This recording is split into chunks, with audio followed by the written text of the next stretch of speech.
Hello guys, welcome back to my channel. तो कैसे हैं आप सब? आई होप कि आप सब अच्छे होंगे और अपने घर पे सेफ होंगे।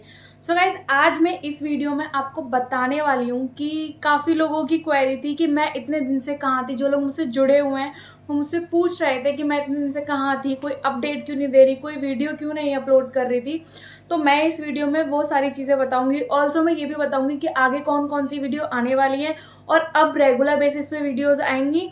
सो चैनल को सब्सक्राइब कर लेना एंड वीडियो एंड तक देना, क्योंकि मैं इसमें कुछ आपको ज़रूरी चीज़ें ही बताने वाली हूँ। होप्स हो कि आपके लिए वो हेल्पफुल रहेंगी। So without any further video start करते हैं। तो गाइज, मैं इतने दिन से कहाँ थी? तो गाइज, आप सबको पता होगा कि बहुत ज़्यादा डेंगू चल रहा है और दिल्ली में तो बहुत ज़्यादा चल रहा है।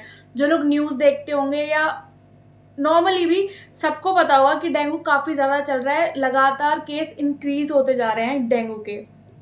तो हॉस्पिटल में भी मैक्सिमम केसेस डेंगू के ही हैं। तो मुझे भी डेंगू हो गया था। देखो, जैसे मैं आपको बताती हूँ कि मुझे डेंगू हुआ कैसे था।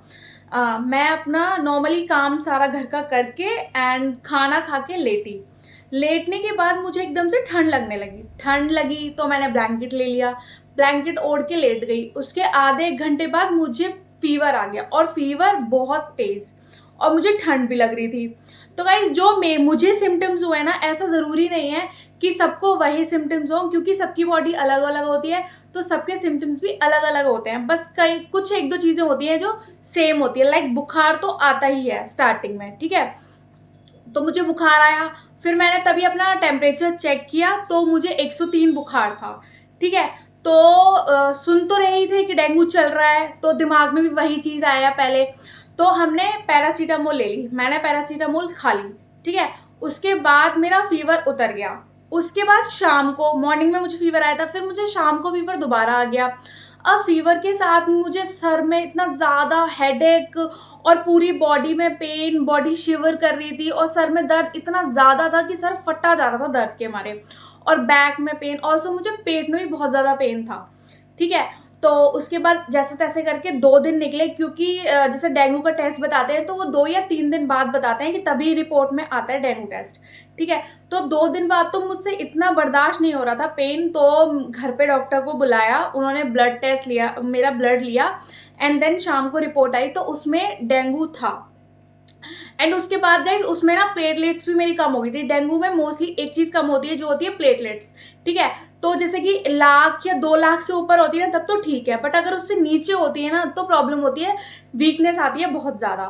तो मुझे पता चल गया था डेंगू है। अब 3 दिन तक तो मैं ऐसे ही रही, मेरे को फर्स्ट डे फीवर आने के बाद। एंड देन उसके बाद 3 दिन बाद मुझे इतनी ज़्यादा वीकनेस हो गई, मेरी प्लेटलेट्स इतनी कम हो गई, मुझसे उठा ना जाए और सर दर्द के मारे फटा जाए। फिर तुरंत मुझे हॉस्पिटल लेकर गए, प्राइवेट हॉस्पिटल लेकर गए। वहाँ पे डॉक्टर ने चेक किया एंड चेक करते ही मुझे एडमिट कर लिया उन लोगों ने। एंड देन मैं वहाँ पे हॉस्पिटल में 3 दिन तक एडमिट रही। एंड गाइज, जो डॉक्टर्स थे उन्होंने बोला कि इसमें कोई दवाई नहीं होती है, मतलब पहले कोई दवाई लेनी नहीं होती है, ठीक है। उसके बाद उन्होंने मतलब मुझे टैबलेट्स वगैरह दी, वैसे खाने वाली पैरासीटामोल वगैरह। एंड देन उन्होंने मुझे ग्लूकोज वगैरह चढ़ाया। ऐसे करके मैं 3 दिन हॉस्पिटल में एडमिट रही।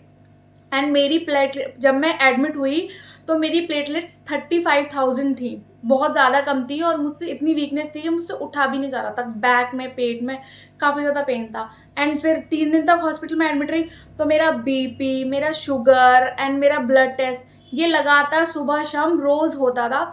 एंड धीरे धीरे मेरी प्लेटलेट्स 34,000 हो गई। उसके बाद सेकेंड डे, हॉस्पिटल के सेकेंड डे, जब जैसे त्योहार था, दिवाली थी, तो घर पे सबने कहा कि डिस्चार्ज करवा दो। तो हॉस्पिटल वालों ने मना कर दिया, डॉक्टर्स ने मना कर दिया कि जब तक 50,000 से ऊपर प्लेटलेट्स नहीं होंगी तब तक हम डिस्चार्ज नहीं करेंगे। तो उसके बाद उन्होंने बोला, अब मैं बताती हूँ कि आपको डेंगू में क्या क्या चीज़ें खानी चाहिए जिससे प्लेटलेट्स बढ़ें, क्योंकि प्लेटलेट्स बढ़ जाएंगी तो आप ठीक हो जाएंगे, उससे वीकनेस भी कम होगी। तो मोस्टली जो बताते हैं वो बताते हैं, एक तो लिक्विड, लिक्विड लाइक जूस पियो, नारियल पानी पियो और ORS का घोल, ORS जो होता है उसको पियो। मोस्टली सबसे ज़्यादा मैंने तो नारियल पानी एंड जूस बहुत ज़्यादा पिया था। और उसके बाद खाने वाली चीज़ होती है, वो होती है कीवी, कीवी बहुत खाओ और फ्रूट्स बहुत खाओ। और जो मोस्ट इम्पॉर्टेंट चीज़ है जो प्लेटलेट्स बढ़ाता है, एंड हर कोई कहता है, आप सर्च भी कर सकते हैं, डॉक्टर से भी पूछ सकते हैं, क्योंकि इसमें ना कोई दवाई नहीं होती, प्लेटलेट बढ़ाने की कोई दवाई नहीं होती है। हमें इन चीज़ों जो मैं आपको बता रही हूँ, इन चीज़ों से ही प्लेटलेट्स बढ़ सकती हैं। तो जैसे तैसे करके पपीते का रस, पपीते के पत्ते का रस और गिलोय, उसका रस बना के सुबह शाम एक एक ढक्कन लो, उससे आपकी प्लेटलेट्स एक हफ्ते में ही बढ़ जाएंगी, मतलब लाख से ऊपर हो जाएंगी। और मैंने भी ऐसा किया। वैसे एक चीज़ और बताते हैं, बकरी का दूध, पर बहुत लोग नहीं पीते, मैंने भी नहीं पिया था क्योंकि उसका टेस्ट थोड़ा सा अजीब होता है, तो मैंने तो नहीं पिया था। क्योंकि ना मैंने जो फर्स्ट डे जब मुझे बुखार आया था तो मुझे बकरी का दूध पिलाया गया था, उसके बाद मुझे ना वॉमिटिंग चालू हो गई थी। एंड डेंगू में अगर वॉमिटिंग चालू हो जाए ना तो ज़्यादा प्रॉब्लम हो जाती है, ज़्यादा प्लेटलेट्स गिरने का खतरा रहता है, और मतलब वीकनेस भी बहुत ज़्यादा आ जाती है। तो मुझे भी वॉमिटिंग हो गई थी, इस चक्कर में मेरी हालत ज़्यादा ख़राब हो गई थी। तो हॉस्पिटल जाने के बाद मैं दूसरे दिन ठीक हो गई थी, मेरा फीवर भी ख़त्म हो गया था, एंड मेरी बॉडी का पेन भी ख़त्म हो गया था, एंड मेरी वॉमिटिंग तो थर्ड डे बंद हुई थी। मुझे 2 दिन लगातार वहाँ पे हुई थी कि मैं कुछ भी खा रही थी या कुछ भी, मुझे 5-5 मिनट में ना वॉमिटिंग हो रही थी, जिस वजह से मुझे ज़्यादा प्रॉब्लम हो गई थी। तो मुझे रिकवरी करने में भी इसीलिए टाइम लग गया। और सबसे मोस्ट इम्पॉर्टेंट होता है पपीते का जो पत्ते का रस होता है और गिलोय, इसका मिक्स करके रस बना लो और सुबह शाम एक एक ढक्कन पियो, बहुत ज़्यादा अच्छा है। और ज़्यादा से ज़्यादा लिक्विड वाली चीज़ें पियो, वो सबसे ज़्यादा बेस्ट है।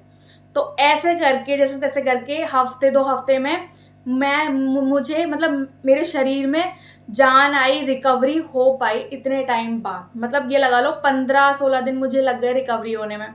तो फिर मैंने सोचा कि क्यों ना मैं आपको अपडेट कर दूं, इसीलिए मैंने ये वीडियो बनाया। वैसे मेरा कोई पर्पस नहीं था इस वीडियो को बनाने का, पर मैंने सोचा आपको एक बार अपडेट कर देना चाहिए। एंड गाइज, मेरी जो कुछ बातें हैं आई होप कि आपको वो हेल्पफुल लगेंगी, एंड आप डेंगू से बचें।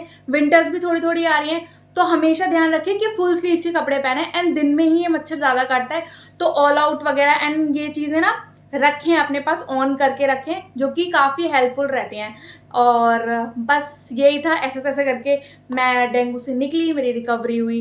तो गाइज, इसके बाद मैं आपको बता दूं, बैक टू बैक वीडियोस आने वाली हैं, लाइक रिव्यू वाली videos, makeup and hair haul वाली वीडियोस।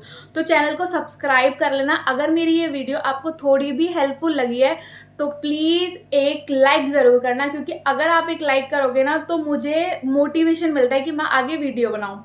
सो कैसी लगी वीडियो कमेंट करके बताना। ऑल्सो चैनल को सब्सक्राइब कर लेना, क्योंकि अब रेगुलर बेसिस पे वीडियोस आएंगी। So thank you for watching, keep loving, keep supporting, bye bye.